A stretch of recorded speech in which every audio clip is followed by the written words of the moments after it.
আসসালামু আলাইকুম, welcome back to my channel share swing experience. আজকে আমি আপনাদের সঙ্গে শেয়ার করব কিভাবে খুব সহজে যে কোনো বালিশের কভার আপনারা কাটিং ও সেলাই করে নিতে পারবেন।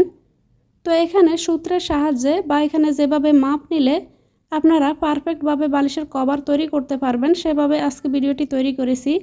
রেডিমেড স্টাইলে একদম সহজভাবে আমি আজকের এই বালিশের কভারটি তৈরি করব। তো এখানে আমি এক পিস কাপড় নিয়েছি। তো এখানে কাপড়টাকে মেলে নিলাম। এবার এই কাপড়টাকে আমি এক্স্যাক্টলি বালিশের যে মাপ হবে অ্যাকচুয়াল যে লম্বার মাপটা, তো এখানে সেই অনুযায়ী প্রথমে এখানে কাপড়টাকে আমি 2 ভাঁজ দিয়ে নিব। তো এখানে কিন্তু আমি এখনও এক্সট্রা কাপড় অ্যাড করিনি, শুধুমাত্র বালিশের লম্বা যতটুকু হবে ঠিক ততটুকু অনুযায়ী এখানে আমি কাপড়টাকে 2 ভাঁজ দিয়ে দিব। ভিডিওটি দেখে একটুও যদি উপকৃত হয়ে থাকেন প্লিজ চ্যানেলটিকে সাবস্ক্রাইব করে ভিডিওতে একটা লাইক দিয়ে দিবেন। তো এখানে শুধুমাত্র বালিশের লম্বার মাপ অনুযায়ী আমি 25 ইঞ্চি পর্যন্ত ভাঁজ দিয়ে নিয়েছি। এবার আমি এখানে 1 ইঞ্চি বাড়িয়ে নিব।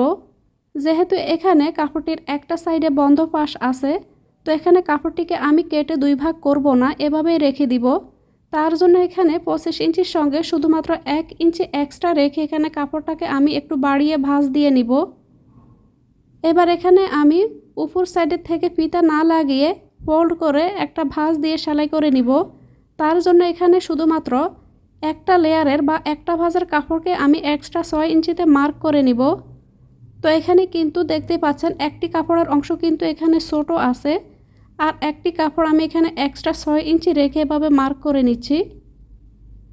এবার আমি বালিশের চওড়ার মাপ অনুযায়ী এখানে মার্ক করে নিচ্ছি। বালিশটি চওড়া হবে 16 ইঞ্চি, তার সঙ্গে 2 ইঞ্চি আমি এক্সট্রা রেখেছি সেলাইয়ের জন্য।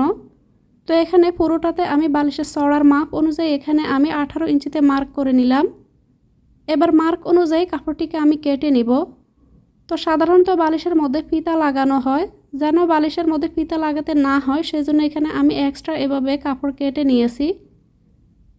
তো এখানে এক্সট্রা যে 6 ইঞ্চি নিয়েছি কাপড়টি কিন্তু এখানে এক ভাঁজে আছে। এবার কাপড়টিকে আমি দাগ অনুযায়ী কেটে নিব। তো এখানে বালিশের কাপড়টি আমার কেটে নেওয়া হয়ে গিয়েছে। এবার আমি বালিশের কভারটি সেলাই করে নিব। প্রথমে আমি এখানে লম্বার মাপ থেকে এখানে এভাবে উল্টো সাইডে ভাঁজ দিয়ে সেলাই করে নিব। তো এখানে দুইটা সাইডে ঠিক একইভাবে আমি ভাঁজ দিয়ে সেলাইটা করে নিব। তো এখানে কাপড়টিকে আমি সেলাই করে নিয়েছি। এবার আমি এখানে একটা সাইড থেকে, যেহেতু এখানে বালিশের লম্বার মাপ 25 ইঞ্চি, তো সেই অনুযায়ী এখানে আমি ভাঁজ করে নিলাম। এবার এক্সট্রা যে কাপড়টি সেটিকে এখানে আমি উল্টো সাইডে এভাবে ভাঁজ দিয়ে নিয়ে নিব। আশা করছি এখানে আমি ভাঁজটা কিভাবে দিয়েছি আপনারা বুঝতে পেরেছেন। তো এখানে মূলত এভাবে কাপড়টি হবে, আর অপোজিট সাইড থেকে এখানে ঠিক পাশটা এভাবে থাকবে। পারফেক্টভাবে এখানে বালিশের কভারটি তৈরি করার জন্য কিন্তু ভাঁজটা অবশ্যই কিন্তু ঠিক মতো দিতে হবে।